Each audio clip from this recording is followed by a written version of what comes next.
Hey everybody, it's Demon here. Thank you so much for tuning into the Demoncast YouTube channel. This is Clash of Dragons Session Diary 4, I think. I think it's 4. Yeah, it's probably 4. I think it's 4. So, this was supposed to be a funner game than it was, but Sieg didn't show up. Stuff happens. So, opening up, I was like Kisuku and Azula talking, and Azula's like, okay, I gotta go, you stay here. And Kisuku sits and waits by the door, like a puppy. Okay. So Azula comes back, like okay, 30 minutes later, the door opens, and a kitsune walks in. Kisuku's a kitsune. White hair, leather kind of thing, fluffy lining type thing. Walks in with a box. And I was like, whoa! And there's the reaction to that. And then behind there is an identical kitsune girl. And I was like, wait, am I seeing double? And then it's Azula. And Azula's like, did you wait for me there the whole time? It's like, yes. Something like a dog or something. It's like, you know you're not the dog. It's like, dogs suck. Whatever. So anyway, these two girls are Mai and April. They're part of the crew that Azula is hiring to fly an airship she just bought. And they're delivering these boxes that got the goods in them. So Sieg, who wasn't there, gets a pepper box rifle. It's a +3. It's a really expensive rifle.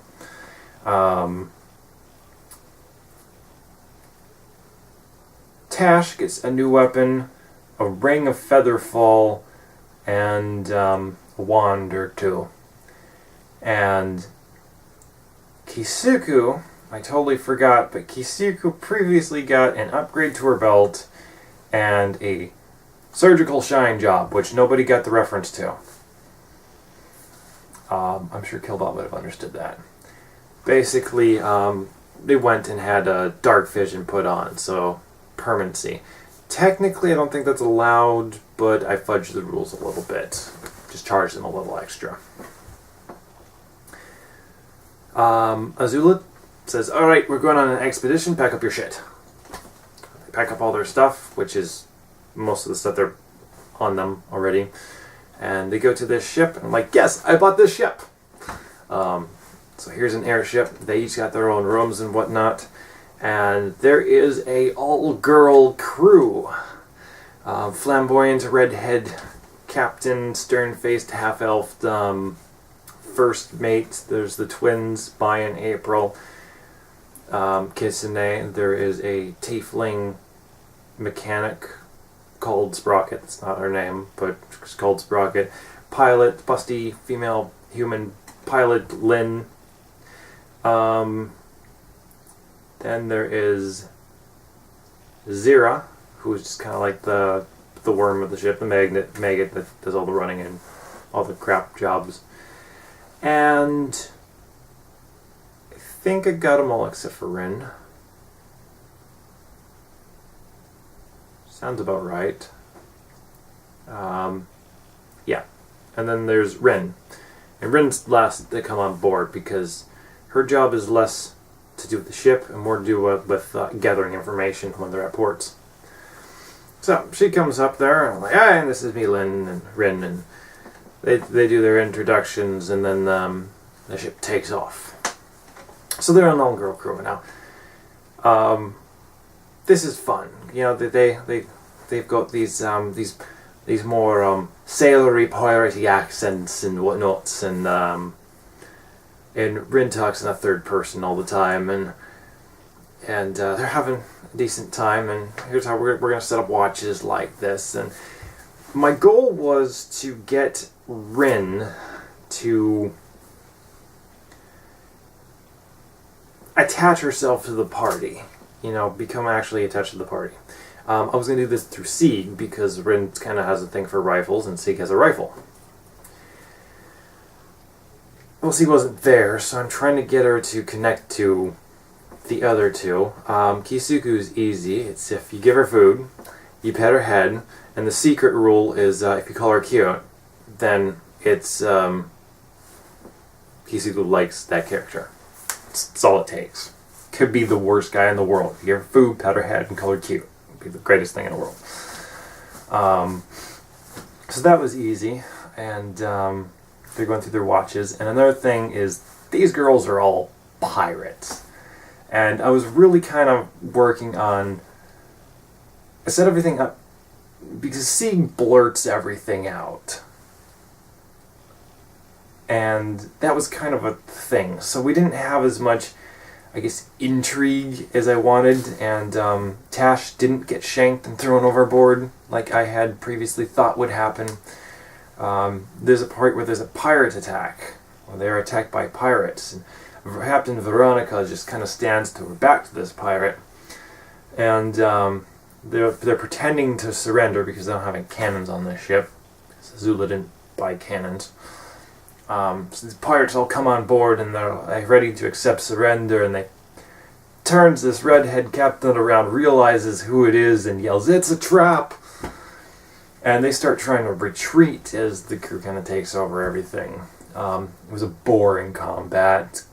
Ben dropped out of... His internet failed, and it was basically just Poro and a bunch of NPCs, and I was like, this is boring.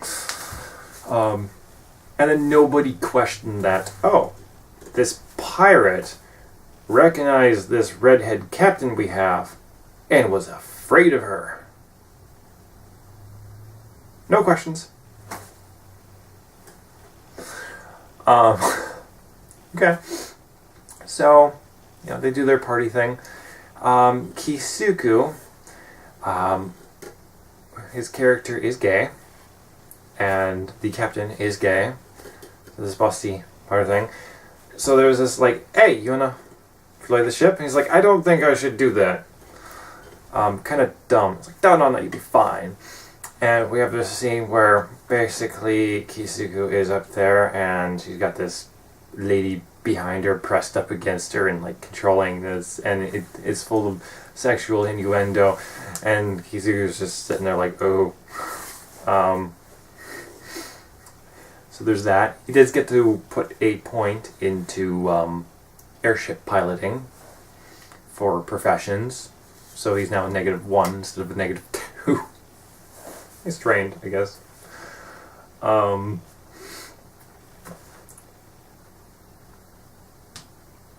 They get to their destination. It's the Crystal Caves. It's in the jungle. They have to drop down, anchor the ship. They're like, yep, the Crystal Caves are that way. Me and my crew are going to be scouting the area. Make sure it's safe. None of these guys have any type of sense motive. If Dryas was in this game, he'd be like, wait a second, at every fucking corner. So they go off to their crystal caves, and there's these crystalline things that drive them insane, and there's a Nagi that they have to kill, and Kisuku does one attack at 134 damage. Yeah, big guy's dead. Rin followed them, because trying to get her attached. They study these crystals for a while. There's a point where Kisuku attacks this thing, and the crystals stop working, and these little glowing lights come out. She kills a glowing light, and then Tasha's like, wait, those are spirits. And he's like, oh, maybe I shouldn't have done that. And Kisuku grabs a glowing light and eats it. They're like, don't eat the spirits! Crystals start working again, everybody goes crazy. There were a lot of really good will saves, so not everybody went crazy. I had to basically play Sieg, and I was trying to play Sieg crazy because Killbot plays Sieg crazy. I think Killbot's crazy. So yeah, they go back and forth a few days. There's a point where they're like, okay, well maybe attacking the crystals breaks the crystals. So he does that, again, and I rolled a 6, so everything's more powerful. And after that, what happened? I remember. Do you want to evaluate these crystals? Oh, Tash uses detect magic or something and basically sees that these crystals are a river flowing to the south. That's an important factor.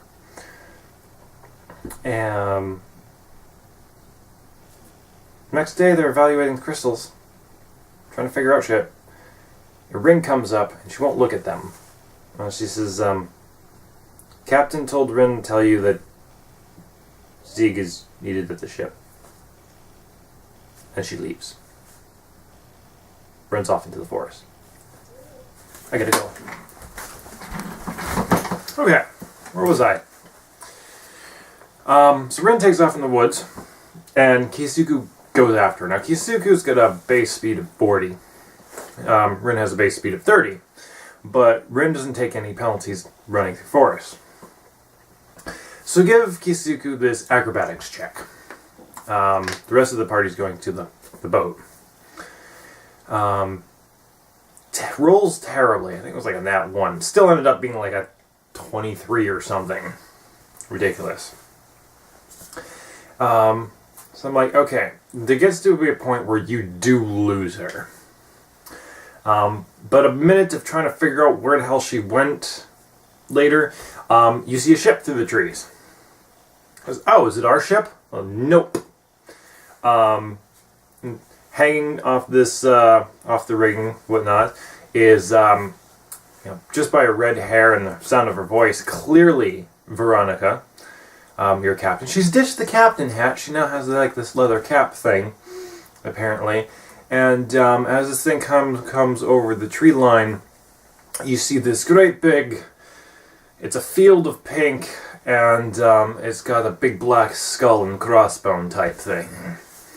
And it is flying upward and out. And Kisuke was like, oh, okay.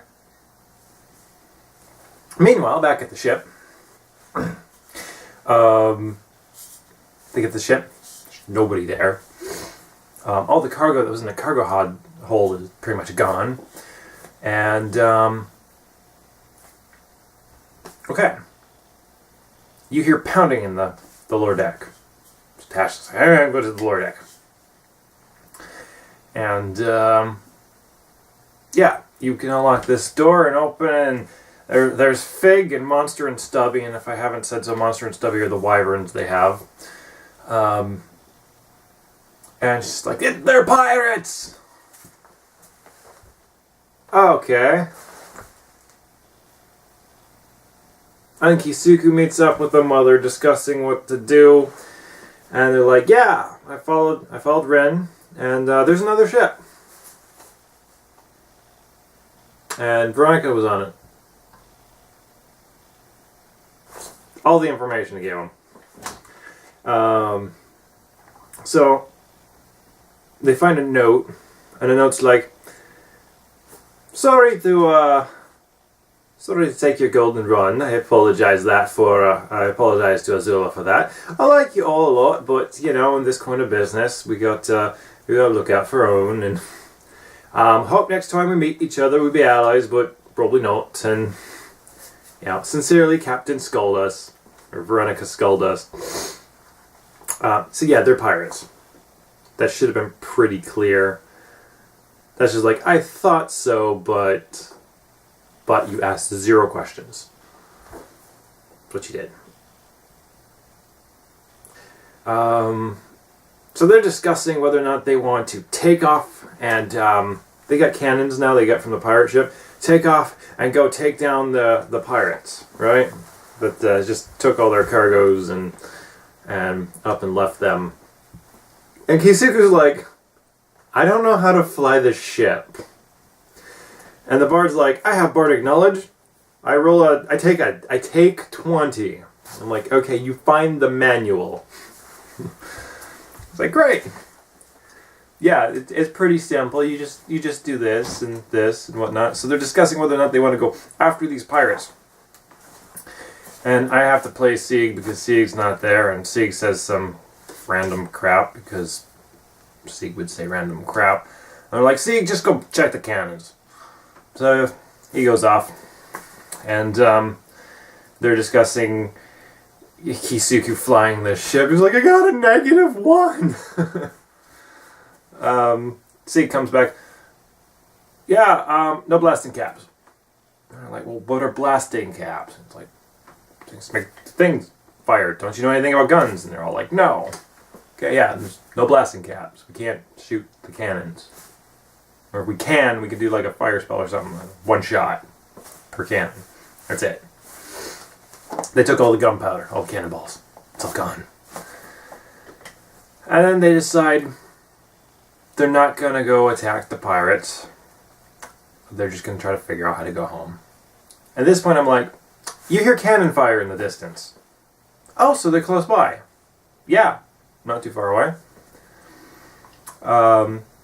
So they take off running. Azula's like, I'm going to stay here to make sure Fig doesn't die. So the three of them take off running into the woods. And they're following the sound of cannon fire. And then they hear this crash. Very similar to the same kind of crash they heard when like magic stopped working and the elven ship kind of crashed into the ground. And it takes them a few minutes of dense forest before they get into, or they get to what is now an opening. It's where the ship came through and crashed and knocked everything down. Where they can see Captain Veronica Skulldust's ship with its pink Jolly Roger. Is kind of roped down, and there's a gangplank to this crashed ship. And you can see these girls hauling cargo from this crashed ship up into this this pirate ship. And like, what would Sieg say here? Should I shoot them?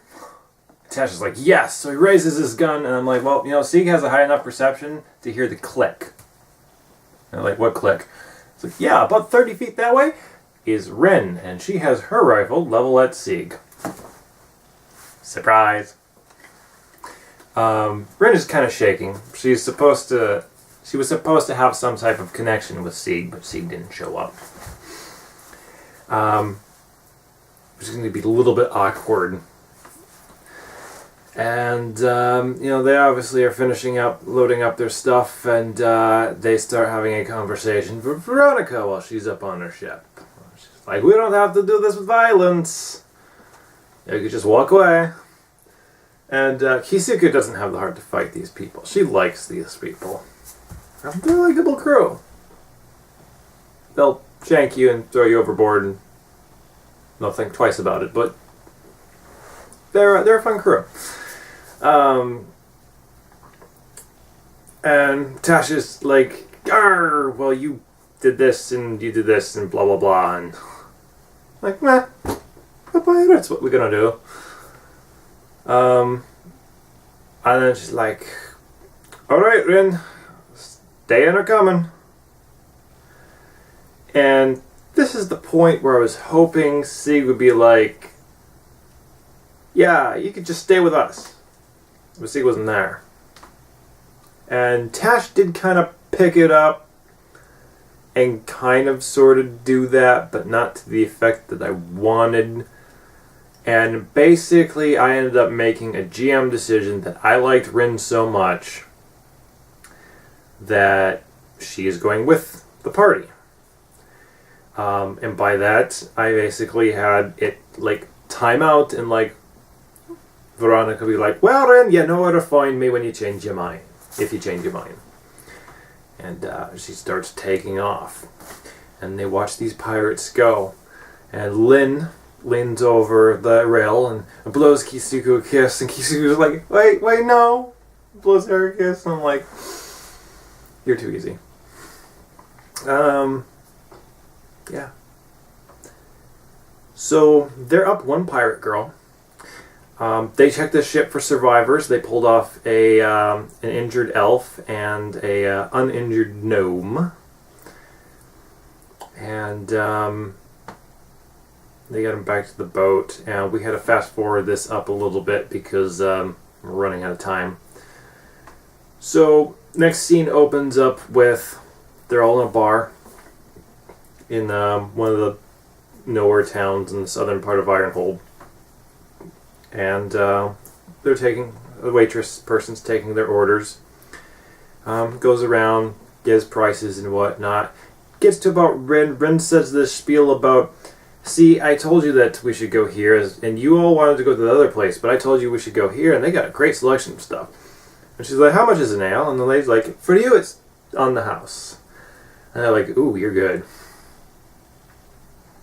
So that is kind of Ren's character model, is that whole get things for free thing. And Azula pulls out a map. Says, okay, fucking train. This is where the crystals are. They're flowing this way. Does anybody else know where there's crystals? Ren's from the Freelands. She points up there to the DMZ. We circle the DMZ. Tash rolls a decent knowledge check. It's like, okay, there's some in Cold Fjords, and there's some in Elioth. Ben himself knows about the ones in Elioth because he was there when they first erupted the ground. He was a different character in a different game, but same world. And so Poro had computer issues and disappeared. Shit. So it was just me and Tash trying to figure out where they wanted to go. Now, I didn't want them to go to the Freelands, but I didn't say anything against it. So, first question was, which one's closer? I'm like, well, it's probably Cold Fjords, but you'd have to go around the heart of the world. So technically, it's either Cold Fjords or the DMZ. And Rin's like, it's called the Freelands. Okay, the Freelands. Because on the map it's DMZ. But the Elioth would be easier, smooth sailing, because it's all Empire Flame stuff, and Azula's Empire Flame. And he's like, well, we never had anything good going the easy route, so this is what about Cold Fjords. Now, Ben's Norwegian.